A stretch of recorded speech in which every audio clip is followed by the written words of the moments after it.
जळी स्थळी काष्ठी पाषाणी कुठेही आपल्याला दिसतं, जळी स्थळी काष्ठी पाषाणी कुठेही आपल्याला दिसतं आणि प्रत्येक घरात बघा तुम्ही एकतरी टकलं असतं. बरं असंही नाही की टकलं व्हायला म्हातारच व्हावं लागतं, बापाच्या आधीच पोराचं आजकाल लवकर शहाळं पिकतं. टकल्याला स्वतःला प्रॉब्लेम नसतो, भोवतालचे त्याला छळतात. टकल्याला काही प्रॉब्लेम नसतो, त्याचं तो बसलेला असतं शांतपणे, भोवतालचे जाऊन बघतात आणि म्हणतात अरे हे टकलंही काही की, असं होतं की नाही. तर टकल्याला स्वतःला प्रॉब्लेम नसतो, भोवतालचे त्याला छळतात, गेले रे केस म्हणून उरलेले उपटून काढतात. पण जेव्हा पडायला लागतं ना टक्कलन केस लागतात गळू, जेव्हा पडायला लागतं ना टक्कलन केस लागतात गळू, वेगवेगळ्या आकारात उघडी पडते ही गुळगुळीत टाळू. काहींच्या अगदी दर्शनीय भागात अशी तारेची घासणी उरते. बघून घ्या, काही घासण्या सुद्धा आहेत तिथे 1-2-4. काहींच्या अगदी दर्शनीय भागात अशी तारेची घासणी उरते, तीच त्यांना आयुष्यभर भांग पाडायला पुरते.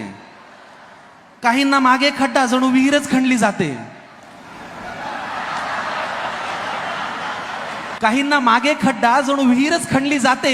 काहींचं घर जातं पडून, फक्त कंपाऊंड वॉलच राहते. काहींची टाळू तर अशी मऊ जणू बेसनाचा लाडू दिसावा. काहींची टाळू तर अशी मऊ जणू बेसनाचा लाडू दिसावा, असं वाटतं हळूच जाऊन त्याच्यावर काजूचा काप खोचावा. आता नवीन उपचार आलाय म्हणे ट्रान्सप्लांट करून रोवायचं. आता नवीन उपचार आलाय म्हणे ट्रान्सप्लांट करून रोवायचं. हे म्हणजे जंगलातलं गवत उपटायचं, नांगणामध्ये लावायचं. अहो लाखो रुपये खर्च करून रूप पैशात का मोजायचंय? निसर्गाने दिलं ते निसर्गाने नेलं, त्याच्यात काय लाजायचंय? असो, उगाच एखाद्याला जिव्हारी लागेल हा विषय फार ताणू नये. सगळं म्हणल्यावरच माफी मागायची आपल्याकडे पद्धत आहे, म्हणून उगाच एखाद्याला जिव्हारी लागेल हा विषय फार ताणू नये. आणि कितीही म्हणा वाटतं टकल्याला तरी ए टकले असं म्हणू नये.